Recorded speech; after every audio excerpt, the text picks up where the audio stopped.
사무엘은 어렸을 때에 세마포 입옷을 입고 여호와 앞에서 섬겼더라.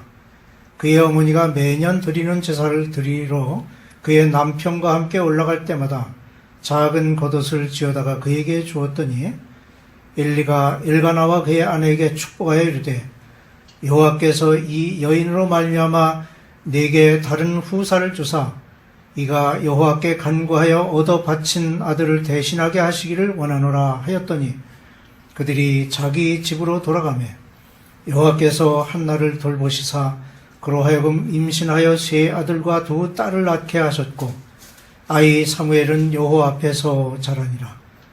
엘리가 매우 늙었더니 그의 아들들이 온 이스라엘에게 행한 모든 일과 회막문에서 수종드는 여인들과 동침하였음을 듣고 그들에게 이르되 너희가 어찌하여 이런 일을 하느냐? 내가 너희의 악행을 이 모든 백성에게서 듣노라. 내 아들들아 그리하지 말라. 내게 들리는 소문이 좋지 아니하니라. 너희가 여호와의 백성으로 범죄하게 하는도다. 사람이 사람에게 범죄하면 하나님이 심판하시려니와 만일 사람이 여호와께 범죄하면 누가 그를 위하여 간구하겠느냐 하되 그들이 자기 아버지의 말을 듣지 아니하였으니 이는 여호와께서 그들을 죽이기로 뜻하셨음이더라. 아이 사무엘이 점점 자라매 여호와와 사람들에게 은총을 더욱 받더라. 아멘. 본문은 경건한 한나의 가족과는 너무도 대조적인 대제사장 엘리 가정의 불신앙을 폭로하고 있습니다. 엘리의 두 아들 홈리와 비느하스는 그들이 제사장임에도 불구하고 하나님의 말씀과 율법에 규정된 제사법을 지키지 않고 자기들 마음대로 행동함으로 인해 하나님 앞에 큰 죄를 짓고 있는 모습을 보여줍니다. 엘리의 두 아들은 제사장으로서 하나님을 대적하였습니다.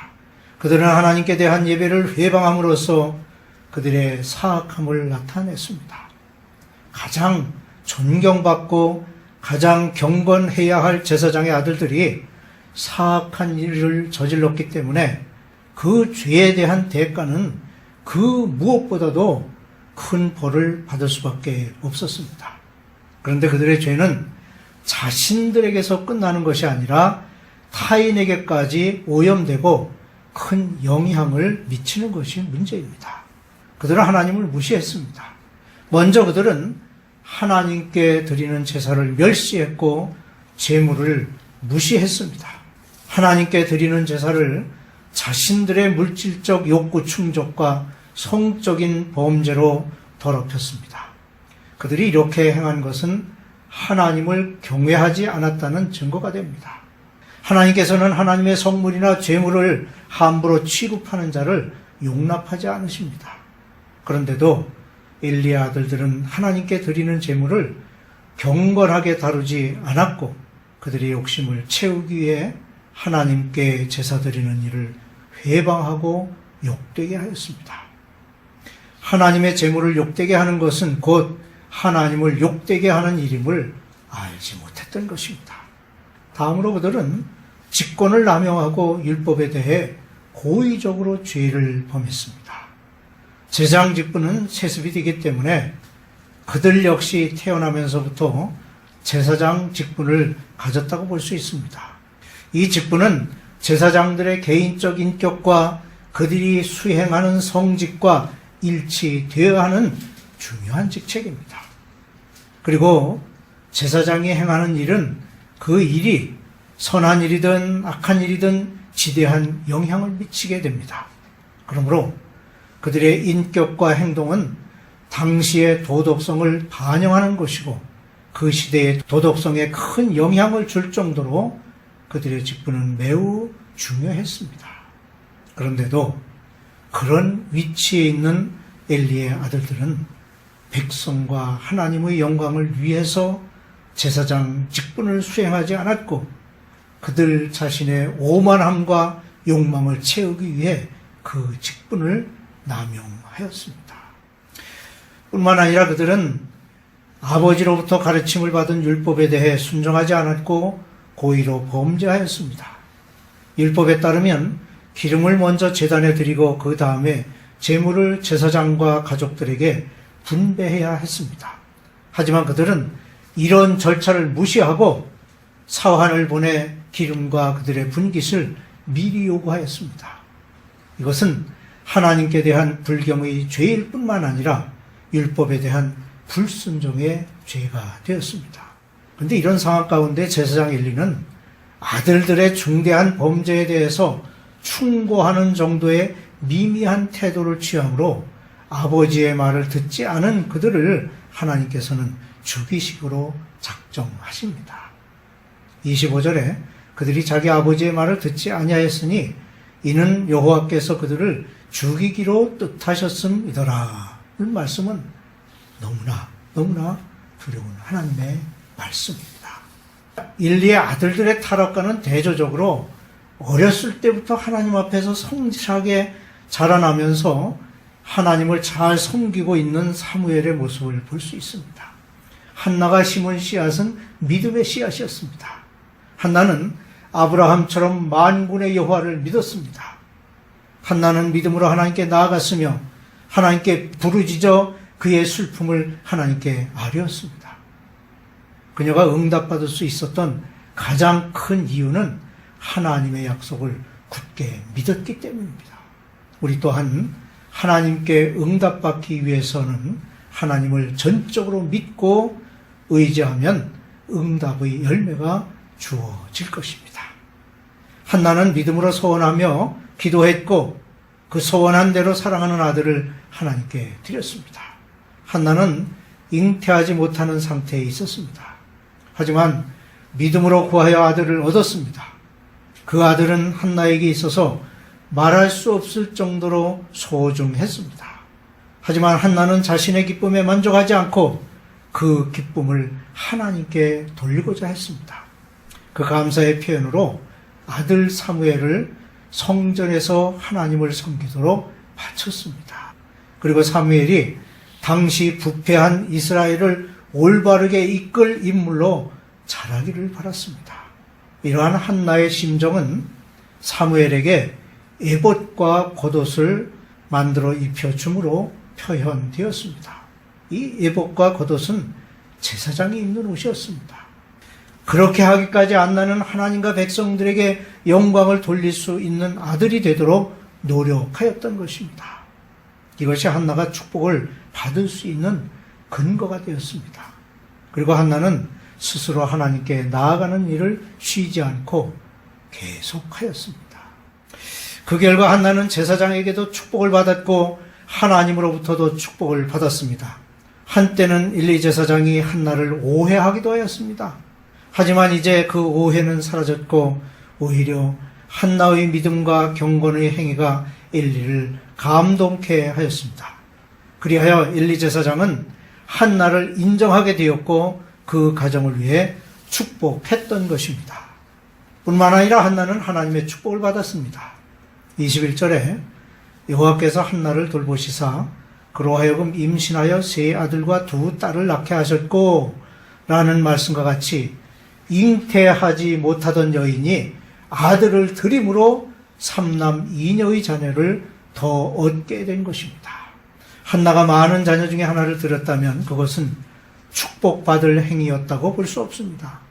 하지만 한나는 아브라함이 하나밖에 없는 이삭을 드렸던 것과 같이 사무엘을 드렸던 것입니다.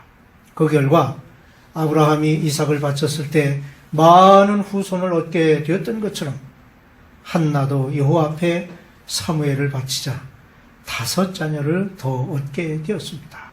이와 같이 하나님께 드리는 것은 하나라도 잃어버리는 일이 없음을 알아야 하겠습니다. 한나의 믿음과 소원한 바를 이행하는 이 말씀 속에서 우리는 가정교육의 중요성을 새삼 느끼게 됩니다. 우리는 가정교육을 가볍게 생각하거나 자녀로 하여금 알아서 하도록 하면 교육이 저절로 이루어질 것이라고 생각할 수도 있습니다. 그러나 가정교육이 눈에 드러나지 않는 작은 일처럼 보일지 모르지만 그 결과는 엄청난 차이가 있음을 알아야 합니다. 사람이 일생을 통해서 가장 큰 영향을 받는 것이 바로 가정입니다. 인격적인 가정에서 자란 아이는 일생을 인격적으로 살아가게 되고, 엄한 가정에서 자란 아이는 엄격한 원칙들 아래서 살아가게 됩니다. 또한 대부분의 경우 신앙적 가정에서 자란 아이는 신앙을 가지고 살아갑니다. 그럼에도 불구하고 여기에는 몇 가지 문제점이 있습니다. 엘리의 가정에서 이것을 찾을 수 있는데, 첫째로 직위가 그 사람을 결정하지 않는다는 것입니다. 어떤 사람이 높은 직위를 가졌다고 해서 그 사람이 반드시 고매한 인품을 가졌다고 말할 수 없습니다. 그러므로 신앙의 가정에서 자녀들로 하여금 높은 직위나 세상의 명예를 추구하도록 가르칠 것이 아니라 먼저 선하고 아름다운 인격을 갖도록 해야 할 것입니다. 엘리 제사장의 가정을 보면 홈리와 비느하스는 제사장의 가정에서 태어나면서부터 제사장의 직책을 가졌습니다. 그런데 말씀에서 보듯이 그 아들들은 올바른 자세를 취하지 않는 것을 보게 됩니다. 이것은 엘리가 가정교육을 소홀히 했음을 엿볼 수 있습니다. 이것이 바로 엘리 가정이 파탄에 이르게 된 원인이라 할 수 있습니다.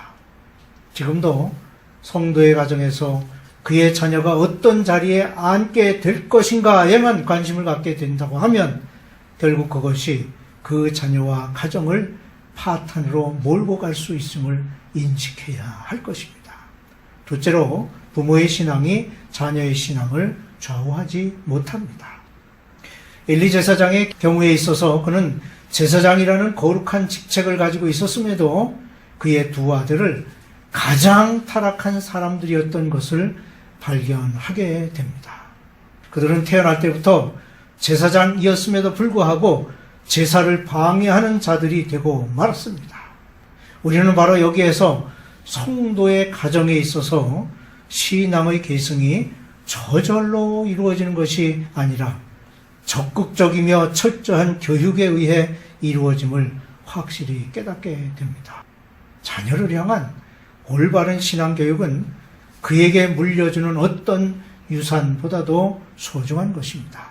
그러므로 잘못된 가정교육은 많은 사람에게 피해를 입힙니다.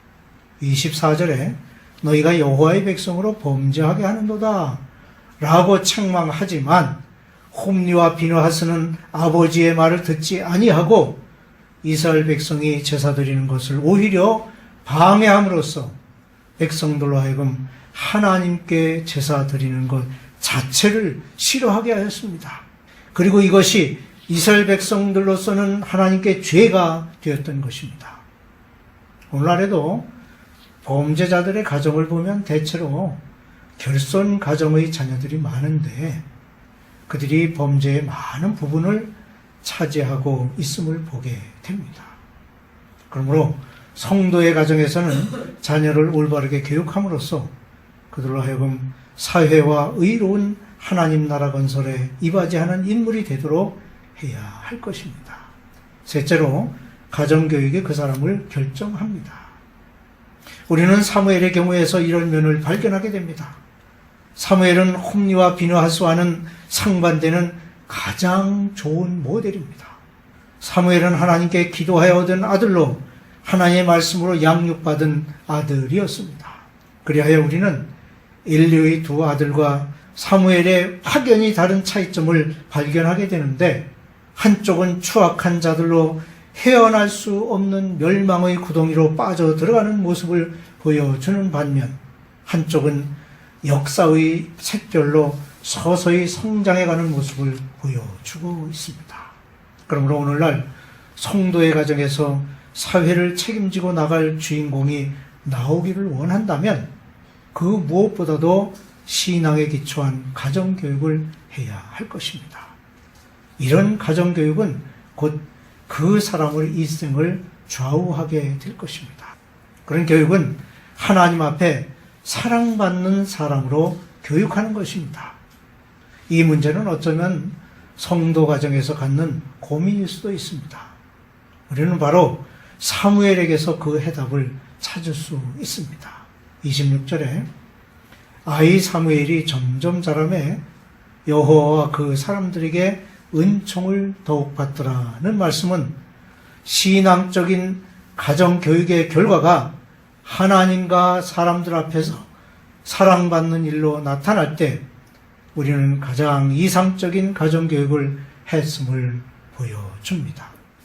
예수님의 어린 시절의 모습에서도 같은 표현을 보게 되는데 누가복음 2장 52절에 예수는 지혜와 키가 자라가며 하나님과 사람에게 더욱 사랑스러워 가시더라고 했습니다.